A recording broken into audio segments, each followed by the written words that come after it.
First of all, I appreciate you doing this. I want to get into the program that you're working with and all that in a few minutes. I do want to start with some football since that's right around the corner. And I'm curious for you, you change teams, you have a newborn. What's life been like for you since May? Really good.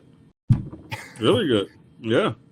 It's actually been pretty damn good. Yep. Got a new baby. Yep. New team. Everything's been going well. I went there for, mini camp in the last week of OTAs. That went really well as well, meeting the guys and, understanding the playbook and things like that. But really understanding the playbook that's so-so because, I had 5-6 offensive coordinators. That's nothing. Really, it's about, like, meeting the guys and, just getting a feel for the place and, finding a place to stay and doing all that. That was nice. And then when I got back here, been packing up the house. Like, I got boxes everywhere. Got some movers coming on Thursday, and I'll be hitting the road on Saturday driving down. So, yeah, it's been going well. What was it like, though, to go from being released to getting a team to having a baby? What were that period like? Was it crazy? Was it emotional? What was it like? Having a child is always emotional. Sure. Getting released, I would say it was caught me off guard, but I wouldn't say it was really emotional. Because in this league, being in the position I'm in, being on the field, you got to have a forget it type mindset. You know what I'm saying? You got to be really good at compartmentalizing, and I think I'm pretty damn good at that. So that was something that just it happened. I had to accept it for what it was, and after that, just on to the next, trying to figure out the different options I had. And Washington came calling and let me know what they wanted from me, and we made it happen. Why have you always been good at compartmentalizing? And if so, why? Where do you get that from? Yeah, I've always been good at that. And I think football really helped me compartmentalize. I remember my coach in college always talking about it. You got to be able to, be where your feet are, be here now. He always talked about be here now. So, whether you're on the football field, you can be on the football field, but don't worry about anything going on outside of the football field because you can't control that right now. What you can control is where you're at. And when you do go home and when you do go to see your kids or you go to school, being in college, be where you are right then and there, So that was something that always, stuck with me. You have a coach now who loves that phrase, be where your feet are. That's one of Ron Rivera's pet phrases. Have you, what sense, even though you're only here a short time, what sense did you get from him, from being around the team? What was that? What did you come away with from that period? Yeah, he's a coach that, clearly he understands the game really well because he played it first and foremost, but he just understands, culture and environment and, how to run things. That's one thing that I can see from that he harps on. And I think that's one thing that he's, trying to establish there. And that's one thing that he's actually doing. So that's one thing I really liked. How did you see that? Were there things that he was saying? Was there things that he was doing? How did you see that? Just observing, you can just tell by how the team responds to him.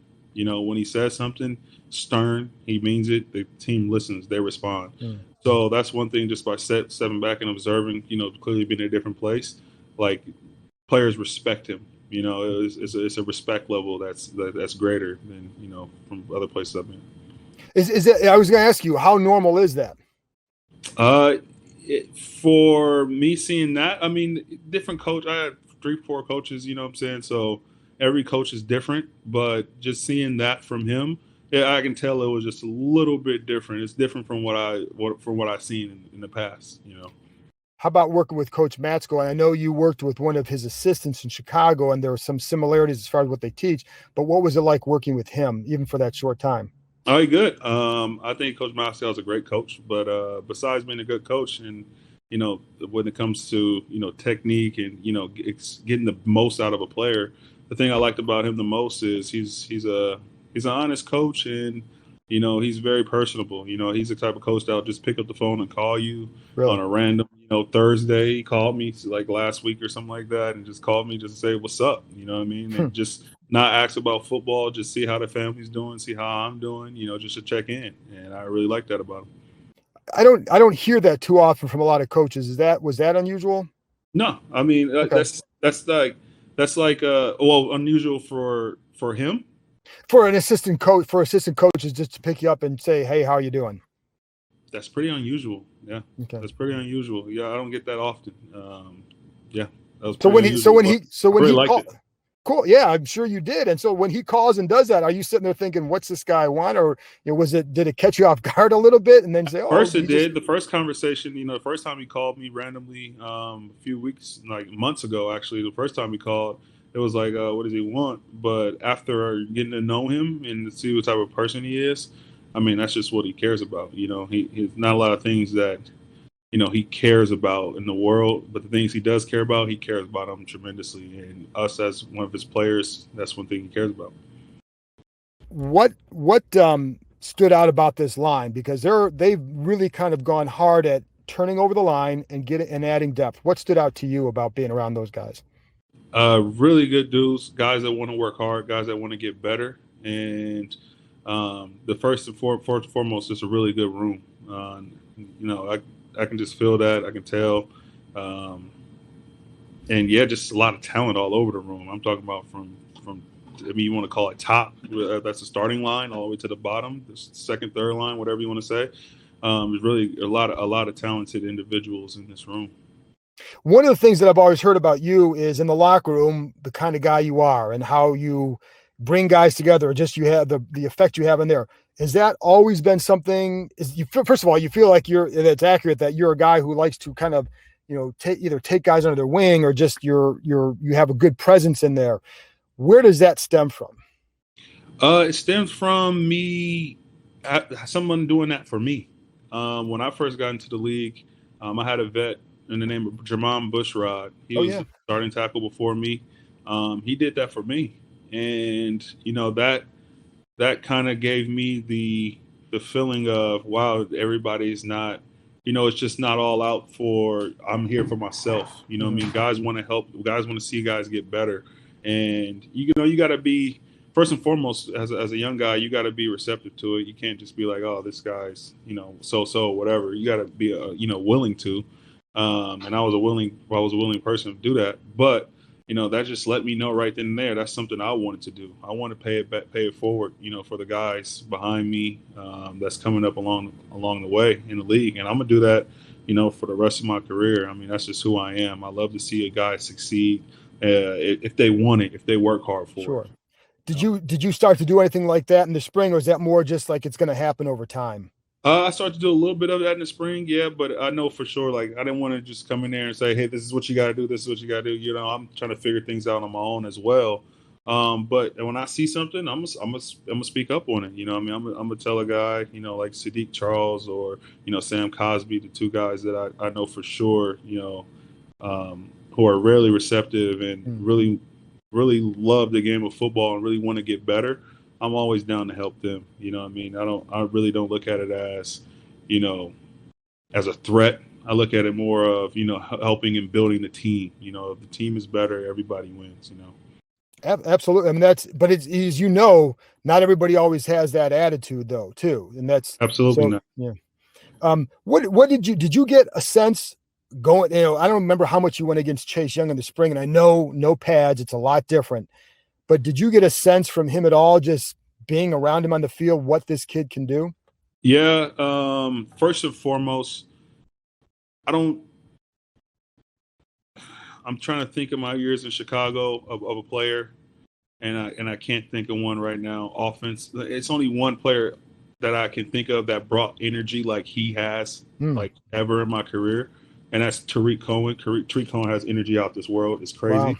Yeah, but Chase Young has energy that's completely different. Like the energy that he brings, like he's just one of those type of players that's always talking, always vibrant, what I mean, always upbeat, never really down. And then that's only for 3-4 days that I've known him, what I mean, known him and seen him on the field. And then looking at him as an athlete, going against him as an athlete, yeah, we went against each other. Nothing he can't do, nothing.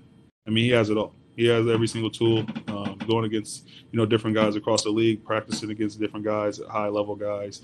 I know he has everything that he needs to be, one of the best rushers in the league. And, with that work ethic, and with that mindset, and also the talent on top of that, sky's the limit for him. And can't wait to get back to work with him, because I'm gonna be helping him out, and he's gonna be helping me out as well.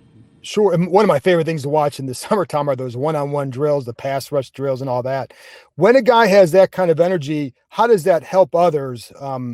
Just even, at all? How does it help you guys? Yeah, just you got to match it. You got to match where you're going to get exposed. Exposed or exposure. I mean, it's one of those deals. So, yeah, you got to match that energy and bring it every single day. And that's something that you want in a team. If a team is able to bring it every single day, that means no matter what the score is, that means no matter what the possession or no matter what the game situation may be, you always got to be careful, because the team is never out. So I've read that you're very superstitious. Is that true? And if so, where does that really show up? I'm pretty superstitious, yeah. Okay. So do you have any, do you have a game day superstition? Do you have anything that? Yeah. So in Chicago, I had to find a place now that I'm going to a different place. So in Chicago Stadium, Soldier Field was right on the lake. It was right off of Lakeshore Drive, and right by the Shed Aquarium and like the planetarium, all these like museums right there, right? So every game day at home, me and my wife, we would drive down that, where the aquarium, I forget which one it is, aquarium or planetarium, whichever one, but it's off of like the little museum drive. Yeah, it's right there. And we'll get out and we'll walk down, and you can see like the whole city of Chicago, and it's right there on the water. And we'll get out and we'll say a prayer, and we did that for every game for like the last it might be four or five seasons. We did that for a long time. Wow. Yeah, so that's something that we did, and I was pretty superstitious, and it was something that kind of cleared my mind before going into the game. I'm a very mental person when it comes to clearing my mind and meditating, doing things like that before the game. Just want to have a free mind, don't want to be thinking about anything, just want to react. So yeah, that's something that helped out.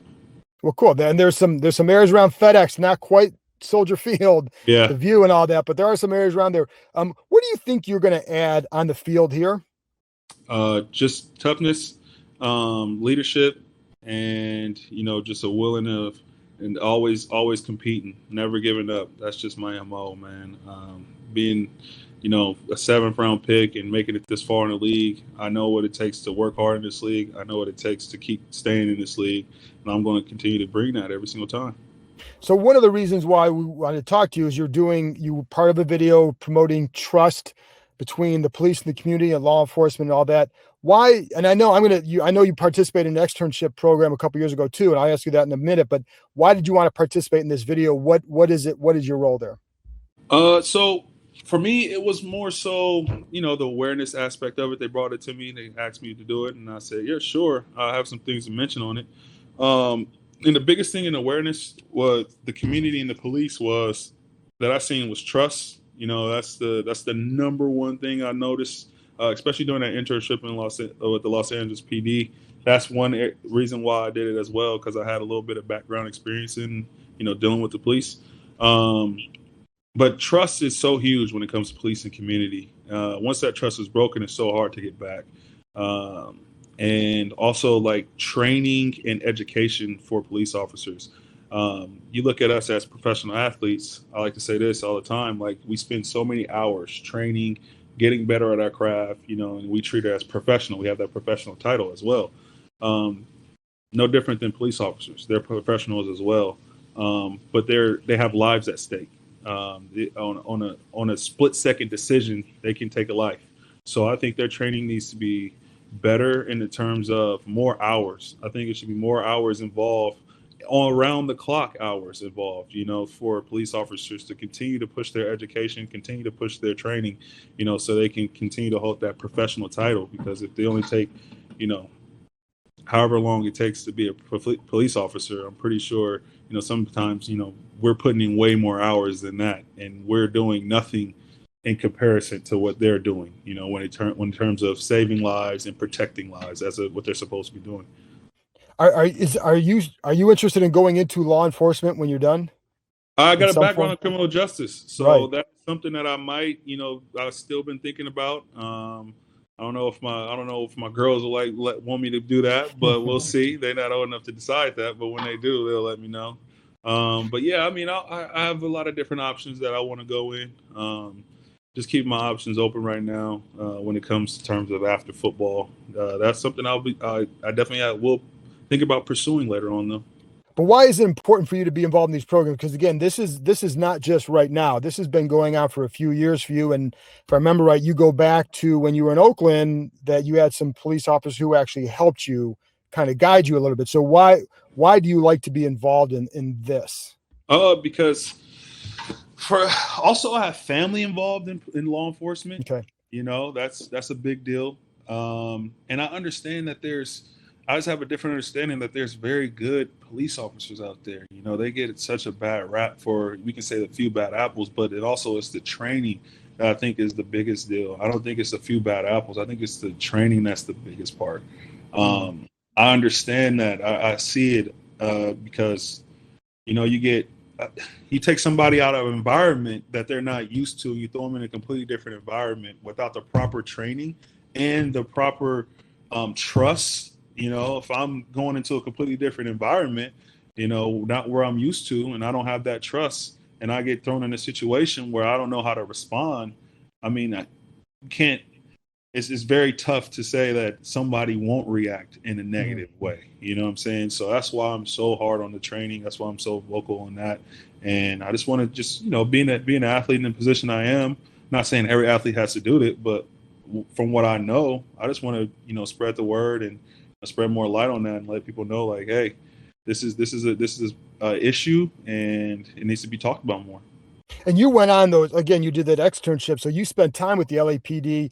What were those conversations like? And, you know, what did you learn from them? What did they learn from you? Yeah. So it was a good trip. It was a good externship. I learned a lot of different things. I learned that they are trying to be more proactive instead of reactive. They actually are. That's one thing I definitely learned.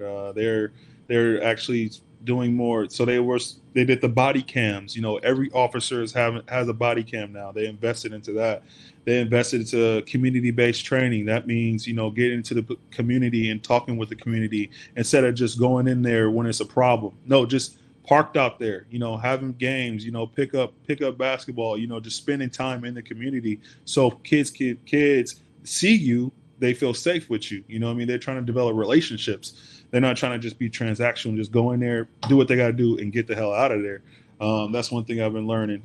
So there's just a lot of different things that I learned, you know, throughout the externship. And what they learned from me was just, you know, for me, I was more so just soaking it all in, just trying to, you know, ask as many questions and just gain as much knowledge. And, you know, what they did learn from me is it's damn near like football. You know, they got to work as a team in different aspects as well, too. There are different, you know, seniority rankings and things like that just along on the team. So, you know, just looking at that, it's pretty similar, you know. And then you grew up in Oakland, correct? Yes. And that was the nickname. It was Murder Dubs. Yeah. Yeah. So does not sound like a, you know, I don't know. Doesn't sound like it, you know, you're calling it Murder Dubs for a reason. Right. And so how did that shape you as a person? I think it shaped me as a person to always stay on my toes. I've always been the type of person that's been very skeptical of people and situations. I'm always aware. It definitely made me a very aware person living in Oakland. But it also let me know, like, you know, just because that's where the area you're from doesn't mean that's who you are, and also doesn't mean that that's the community that's around you. Right. So many great people in that community, in the community of Oakland, all across Oakland. That's just the area that it was called. That's the nickname that it was called. Right. Younger and things like that. But I mean, like, it's so many great people in Oakland, so many great, you know, times that I had out there. So, you know, they just, yeah, I mean, it's funny that you mentioned that. I haven't heard that term in a very long time, but that's just the name, and, you know, it's just that's who I am, man. That's where I'm born and raised from, you know, so it's just part of me. One thing I know about people from Oakland is they wear that like a bat. They're very proud of it. And so I smiled when I saw the name of your daughter, and it's Oak Lynn, Lynn Callie. I'm like, okay, I forgot that you're from Oakland. I was like, well, he's an Oakland guy. because you know it right there. So like there is that. I mean, everybody. I mean, whether it's Marshawn Lynch, Josh Johnson, anybody I've ever met from Oakland has a massive amount of pride for that city. Damian Lillard. You know what I mean? Yeah, absolutely. Absolutely. No, Gary Payton. I mean, I can keep going, but like, yeah, it's a lot of pride, you know. It's a prideful city. You know what I mean? We when I was growing up, that's what, like, it's funny now, like thinking about it. When I was growing up, you know what I mean? Like it was you if you said you were from somewhere else in the Bay Area other than Oakland, you were like, you know what I mean? You're not from Oakland though. You know what I'm saying? So yeah, it's definitely a prideful city because, you know, it's one of those, it's a different city, you know, it's a different feel, it's a different environment that you get when you go out there. It's a tough area, you know, and to make it out of there, it's very fulfilling, but also people don't forget, you know what I mean? So that's why we always go back and try to, you know, contribute in the community and always help out our community. Yeah, and that, like you said, that's the other thing I've always seen about everybody from there. They're going to go back and do things. Do you have anything that you do back there in particular, or? Yeah, so I worked with this program called the OK program based out of Oakland. It's a program that, you know, involves Black African American kids in the city of Oakland, and they are getting mentored by different community leaders in Oakland, but also police officers, Black police officers in Oakland. They're helping them out, and I worked with the NFL. We partnered up and raised money for that foundation out there. I worked with them. I've been working with different. My man Mike Jenkins, he's out there. He owns his own gym out there. We've been working together. We've been trying to start something and getting more kids to get into the gym, because what we think about is if you fail in the gym, it's like the mentality of, if you fail like doing a squat, fail doing a clean, you fail, it happens, but you got to get right back under the bar and do it again. It creates that toughness. It creates that mentality of, I'm going to keep getting up and keep striving to, you know, get better and do better. So he has a Lift Us program that I'm going to be working with. And then also with my high school team, I always go back to my high school team, donated jerseys to them, you know, always and talking to the football team. And I'm always back there. I haven't been back there in a while because of COVID and stuff like that and with my girls. But yeah, when I do go out there, I always show love with my high school and stuff. My high school was in San Leandro, but it's right next to Oakland. So. And there you go. And that little story explains why a guy who goes from Boise, 7th round pick, who has now lasted a long time in the NFL. So last thing, how anxious are you? How excited are you for training camp to get going? I mean, this team finished strong last year. There's some better expectations for this franchise than there have been for a while. What are your thoughts as we get closer to camp here? Personally, for me, I'm really excited. You know, I mean, after coming out there for OTAs and the mini camp 3-day portion, coming back here, just working out, getting in shape, making sure I changed my mentality on, you know, I wanted to have a new Charles Leno Jr. You know what I mean? It's going to be a new and improved version, and I want that to be shown out there. So my mentality has been strong. I think it's one of the best off seasons I had. I feel really good going into it, really good, really healthy. My mental is really good. So I'm just excited to see where I can help this team, and I'm excited to see where we go. We just got to do what we need to do on the practice field and in the meeting rooms, you know what I mean? And things will take care of itself. No high too high, no low too low. Just do our job, you know, stay hungry, stay humble, and things will take care of itself. Charles, I look forward to meeting you in person. It'll be nice to be back and talking to you guys in person, at least from the media. And I don't know, for the players, maybe won't be quite as much fun, but for us, it'll be nice to meet you guys and not doing all these things over Zoom, but to see you in person. So I look forward to that. And I thank you for coming on. All right. Appreciate it. I have to say, you're really good. Well, I appreciate that. Absolutely. You're really good. You got a lot of things that I had to check off. Like, I can't believe you got that. Can't believe you got that. Oh, wow, you got that. You did a really good job. I just want to say thank you. Like, that was very good. I appreciate you. Well, good. I appreciate that. And I heard you were a good guy to talk to. So I want to make sure that I gave you some good things to talk about. Absolutely. Thank you very much. So, thanks, man. I'll see you in Richmond. All right. Take care. Take care, man. Peace.